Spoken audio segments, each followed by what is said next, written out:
Hola a todos y a todas.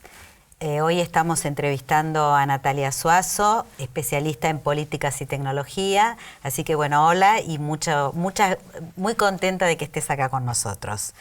Me gustaría, en primer lugar, que te presentes, que nos cuentes cuál es tu trayectoria, qué te llevó a abordar este campo de la política y la tecnología.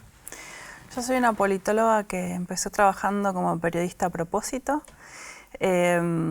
Estudié ciencia política, pero siempre trabajé en medios digitales, haciendo lo digital, pero con una formación, como decía mi madre en su momento, en serio, sabiendo de las cosas que me gustaban y que en algún momento quería hacer. Y entonces, metiéndome en lo digital, me interesó después profundizar en cómo estaba hecho lo digital y ahí descubrí la necesidad de entender el funcionamiento político. Y cuando descubrí el funcionamiento político me di cuenta que había que estudiarlo mejor y que nuestra mirada de lo político sobre la tecnología era muy ingenua, que el periodismo sobre tecnología también lo era, que siempre estamos mirando los aparatitos y que las consecuencias sobre las tecnologías no estaban muy desarrolladas. Eso fue en 2009 cuando yo empecé a investigar sobre estas cuestiones, hace 10 años.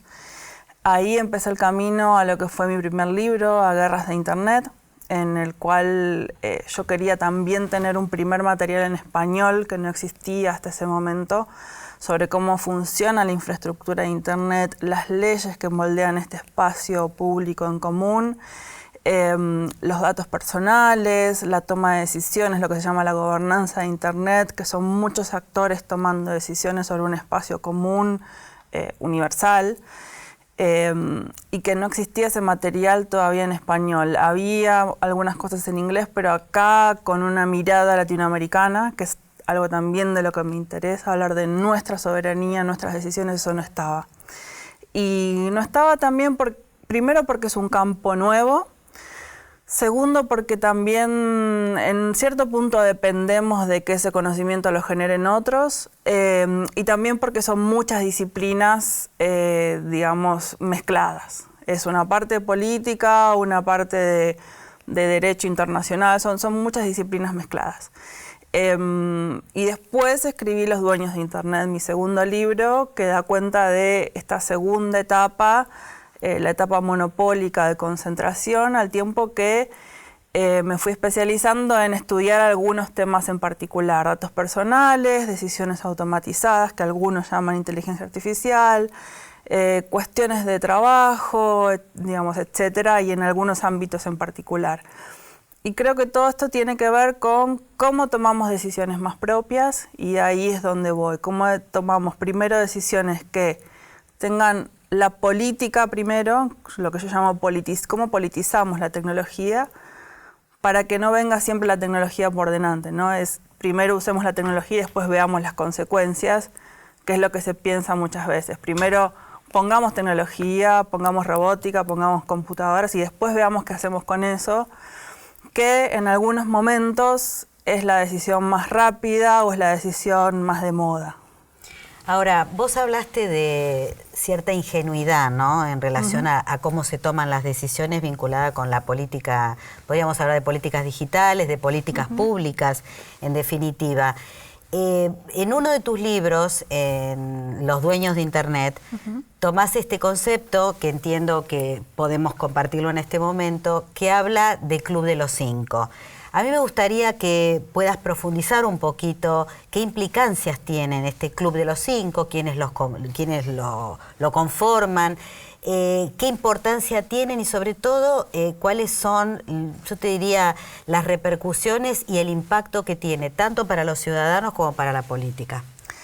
El Club de los Cinco es una imagen que a mí me sirve para decir Facebook, Google, Microsoft, Amazon, bueno, algunas empresas muy monopólicas hoy están concentrados, son nuestro mapa colonial, digamos, de la misma manera que en el siglo XIX tuvimos grandes potencias europeas que hicieron una cuadrícula y se dividieron África. Hoy tenemos un mapa de empresas tecnológicas que se dividen la mitad de las decisiones de nuestra vida. Hoy cualquiera en nuestro teléfono, tenemos a 5 empresas que toman decisiones sobre nuestras vidas. Somos poco conscientes porque estas decisiones no fueron generadas bajo presión, no hubo una guerra. En general, nosotros cedemos esas decisiones a través de términos y condiciones, les decimos acepto que vos tomes decisiones por mí, pero eso no implica que nosotros seamos tontos, digamos. Suceden una serie de cuestiones que hacen que nosotros cedamos esas decisiones a esas empresas, que a su vez son monopólicas y que a su vez reflejan la desigualdad del mundo. Esas decisiones reflejan desigualdades. Y ahí tiene que ver una postura también de los estados, de los gobiernos, de las decisiones colectivas, porque los gobiernos no son más que representantes de decisiones colectivas, de a veces ceder, tercerizar la decisión tecnológica en algunas empresas, y estamos en un momento en el cual tiene que haber más involucramiento de los distintos actores en lo que yo llamo ser más valientes, ¿no? En esto que la economista Mariana Mazzucato italiana llama el Estado emprendedor. De alguna manera, retomar esa capacidad estatal que hubo entre los 60 y los 70 de que el Estado intervenga, tome en su poder misiones tecnológicas y diga, bueno, de la misma forma que hubo una carrera aeroespacial, hubo una, no sé, inventamos el GPS, inventamos Internet. Internet misma fue un invento estatal.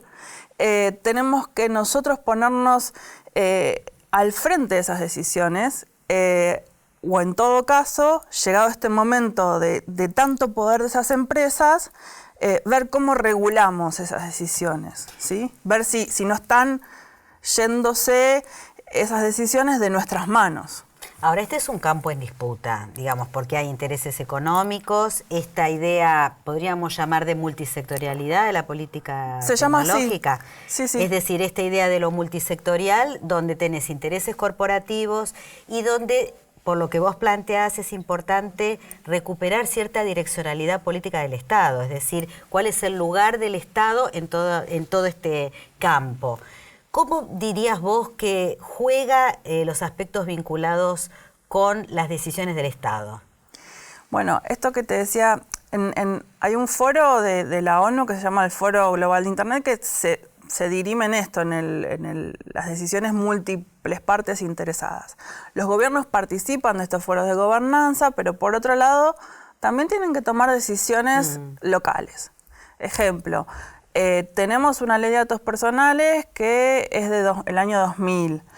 Hubo una actualización de esa ley presentada al Congreso hace unos años, hace un par de años, que ahora perdió estado parlamentario, que hay que volver a presentarla, porque también nosotros necesitamos actualizar nuestras normas a este nuevo contexto con leyes renovadas para protegernos frente a estas cuestiones. ¿Es lo mismo una ley de datos personales del año 2000 que del año 2020? No, tiene que contener, por ejemplo, nuevas cláusulas de consentimiento. ¿Quiénes pueden usar los datos? ¿Cómo se va a multar a quienes compartan datos entre agencias estatales? ¿Cómo se van a usar los datos en investigaciones criminales? Esas cuestiones cambiaron. Entonces, los estados también tienen que entender qué rol ocupan o cómo van a disputar frente, por ejemplo, a una empresa privada que dice, un Estado dice, tengo que abrir el celular de una persona ante un determinado delito o un crimen o lo que sea. Tengo yo que protegerlo porque es mi cliente y el Estado tiene que decir, está bien, pero se ha cometido un delito. Esos conflictos, esas guerras de Internet que yo llamo, suceden todos los días y esos enfrentamientos suceden todos los días. Entonces, cada estado ve esos conflictos. Este es un caso, pero sucede todo el tiempo. Los vendedores de tecnologías están, digamos, biometría para la seguridad. Para la educación. Para la educación. Tenemos que poner biometría para controlar las ciudades, para controlar las cámaras, para controlar las escuelas. Bueno, ¿por qué y para qué? ¿Qué análisis previo se hizo? ¿Con qué fin lo vamos a hacer? ¿Queremos hacerlo en todos los lugares? ¿En qué lugares? Digamos, ese análisis previo, posterior, también requiere que haya profesionales en políticas públicas formados que entiendan cómo funcionan las distintas tecnologías para decidir sobre esto. Porque no es culpa del actor privado que vende tecnología, es decir, el vendedor de tecnología siempre va a estar. Tiene sus intereses. Tiene sus intereses y es lógico que eso suceda. Entonces nosotros tenemos, por eso yo siempre digo, la política adelante decidiendo para qué quiere que eso suceda. Y por eso es importante que más allá de esa decisión multi-stakeholder internacional, de lo que decidamos en los estándares, porque, por ejemplo, empiezan a haber estándares de derechos humanos para inteligencia artificial o decisiones automatizadas. Pero nosotros, por ejemplo, en nuestra ley de datos personales podemos decir cómo queremos que eso se aplique aquí, cómo queremos que eso suceda aquí en la Argentina. Esos son los desafíos que tenemos por delante y que tienen que trabajarse aquí, en Argentina, que pueden tener que ver con la formación profesional que existe en las universidades y que se nos plantean para adelante. Vos hablas de alguna manera contextualizar determinados acuerdos internacionales que son un marco interesante, pero que ameritan también de un debate local y de un debate multisectorial, donde todos los actores puedan poner sobre la mesa sus intereses, sus valoraciones, las expectativas que están teniendo sobre esto. Pero también hay una falta de conocimiento a nivel de determinados actores que son los que tienen que tomar decisiones. Y en relación con eso, ¿qué podrías vos compartirnos como recomendación, inclusive de la famosa frase ¿qué hacer? Respecto del qué hacer, yo siempre doy una recomendación, que es no pensar que en estas cuestiones que parecerían tan nuevas, todo lo que hay que hacer es nuevo. Por ejemplo, se habla mucho de principios éticos para la inteligencia artificial. Y en realidad, quien habla de principios éticos son las mismas compañías de Silicon Valley, son Google, son Facebook, y adoptaron como esa palabra del marketing que dice tenemos que agregarle ética a nuestros productos. Y eso muchas veces es una falacia, porque la misma ética la diseñan ellos. Es decir, ellos ahora, por ejemplo, contratan jefes de ética para Facebook, jefes de ética para Google. Y lo que tenemos que pensar es que nosotros ya tenemos principios de derechos humanos. Principios de derechos humanos en la Carta de Naciones Unidas, principios de derechos humanos en la Carta de los Derechos del Niño, principios de derechos humanos que ya existían antes, que nos tienen que servir de guías, es decir, tenemos que volver muchas veces a las fuentes. Por ejemplo, la Comisión Europea ahora ha adaptado esos principios de derechos humanos a las decisiones automatizadas, a la inteligencia artificial. Hay una declaración de Toronto que se ha adaptado con distintos gobiernos para las decisiones automatizadas. Hay mucho más de sentido común y de estudiar sobre las bases que teníamos de derechos humanos, del humanismo puro, que ponerse a pensar, a inventar cosas nuevas. La segunda recomendación es generar evidencia, generar estudio. Sobre estas cuestiones, las empresas, etcétera, pueden vender sus productos, pero desde la academia o desde los sectores en donde podamos producir inteligencia, material, tenemos que sentarnos a producir eso, evidencia, estudios que nos permitan decir, por ejemplo, en el ámbito de la tecnología y el género, poder dar evidencia, poder generar nosotros nuestra propia evidencia para decir dónde, por ejemplo, hay sesgos de géneros en las decisiones automatizadas de los algoritmos, que es un área en donde se necesita mucha investigación. Y ahí es donde está el valor. Y yo como investigadora también en esta área sé que esas investigaciones requieren mucho tiempo, que cuesta mucho financiarlas, que son además investigaciones que requieren de equipos multidisciplinarios, de gente que sepa de desarrollo, gente que sepa de investigación en políticas públicas, gente que sepa de manejo de bases de datos, y que hay que enfocarse mucho en pasarse 1, 2, 3 años investigando con datos para obtener resultados. Y en cambio de eso hay que salirse de las explicaciones fáciles. Yo creo que hay que volver a estudiar sobre estas cuestiones en vez de hablar tanto, porque hay mucha gente que habla de ética de los algoritmos, ética de las decisiones, y yo la verdad que siendo especialista en esto me la paso mucho tiempo con bases de datos y estudiando. Y cada tanto con mis equipos producimos alguna evidencia, algún material. Básicamente hago lo que hace cualquier investigador, que cada tanto tiene alguna evidencia para mostrar algo de lo que hace. Ahora, qué buen dato qué buena recomendación, por ejemplo, para las universidades, donde ahí tenemos un lugar, yo diría, fundamental para poder generar buen conocimiento en este tipo de líneas, sobre todo en relación con género y tecnología, que es un campo bastante reactivo a las mujeres en general, tanto en los puestos de las gerencias de las empresas como en lo que hace a la producción de tecnología. Hay un tema que especialmente me interesa que tiene que ver con la relación entre las plataformas y la precarización laboral y que vos desarrollás en tus investigaciones, y me gustaría que por ahí compartas con nosotros algún punto y alguna profundización sobre ese tema. En tema de plataformas y precarización, lo que se necesita fundamentalmente son dos cosas. Que se le dé personería jurídica a AP, el sindicato que hay en Argentina que agrupa a trabajadores de plataformas. El sindicato se creó hace ya 2 años o un poco más. Está pendiente su aprobación de personería jurídica. Los trabajadores de plataforma necesitan tener capacidad de negociar convenio colectivo de trabajo y tener representación en el Ministerio de Trabajo como cualquier otro trabajador, y necesitan que sus derechos se regulen. Ahora, hace pocos días, se anunció que se va a presentar un nuevo proyecto para regular se va a presentar en el Congreso por parte del nuevo gobierno, un proyecto para empezar a darles derechos. Es decir, que tengan en principio una cobertura de salud, y en principio se limite la jornada laboral. O sea, estamos volviendo a hablar de derechos que ya se habían ganado del siglo XIX al siglo XX. O sea, esa protección social que ya se había ganado, estamos volviendo a discutirla. O sea, estamos volviendo a hablar de pasar de la esclavitud al trabajo asalariado. Bueno, esa nueva discusión se está volviendo a dar. Ese es un primer paso, regular. Incluso hay algunos actores, algunos sindicatos que no quieren dar esa discusión, que dicen no tenemos que dar esa discusión porque hay que prohibir directamente el trabajo con las apps. Bueno, el camino es regular, y regular paulatinamente. ¿Por qué? Porque esas personas que necesitan trabajar a través de las aplicaciones muchas veces no tienen opción de trabajar a través de esas aplicaciones. Entonces, un camino es la regulación, y es que esos trabajadores estén sindicalizados y representados. Después, el otro camino es el fiscal. Es cómo hacemos para que estas empresas multinacionales que contratan trabajadores precarizados paguen más impuestos locales.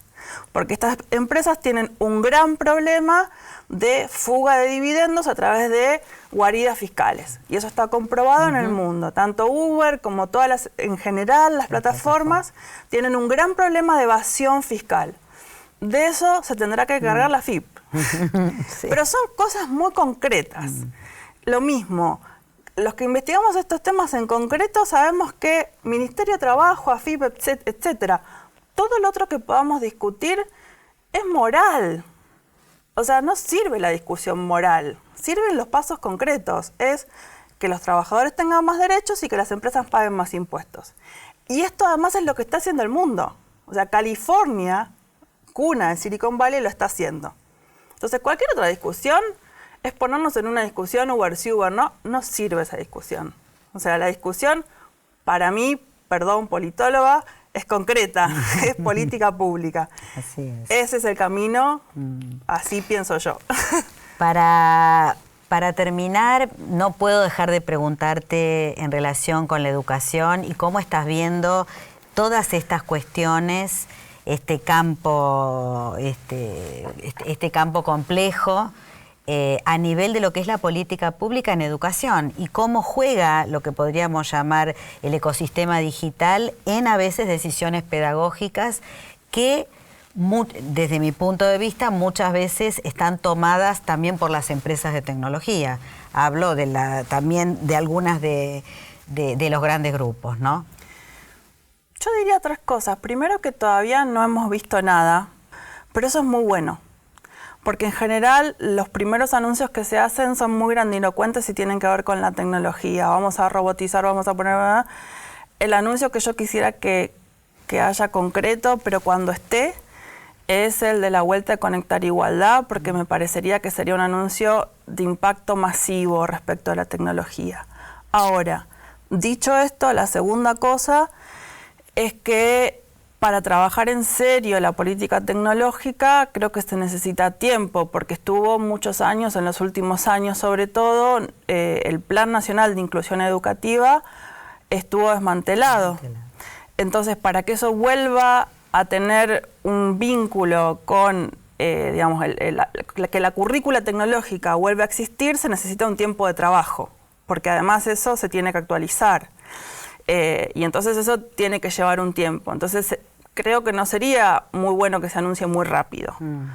Creo eso. Igual no soy especialista en educación, entonces esa es mi perspectiva desde una persona que trabaja cuestiones tecnológicas. Para cerrar, además de agradecerte muchísimo esta grata conversación, una pequeña pincelada sobre por qué la elección de este tema para hoy compartir con nosotros en la Universidad Nacional de Quilmes y cuál ha sido la decisión.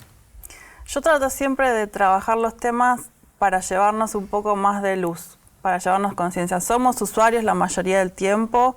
No pensamos, yo a veces no pienso cómo uso la tecnología, pero en cada uno de esos usos también somos ciudadanos, y ser ciudadanos es tener derechos, obligaciones, responsabilidades, no solo individualmente, sino colectivamente. Y entonces hablo un poco de eso, de qué necesitamos para, además de ser ciudadanos, además de ser usuarios, ser un poco más ciudadanos, ser conscientes de esos derechos que andan por ahí. Bueno, un placer haber conversado con vos y nada, muchísimas gracias. Gracias. Y hasta la próxima. Gracias.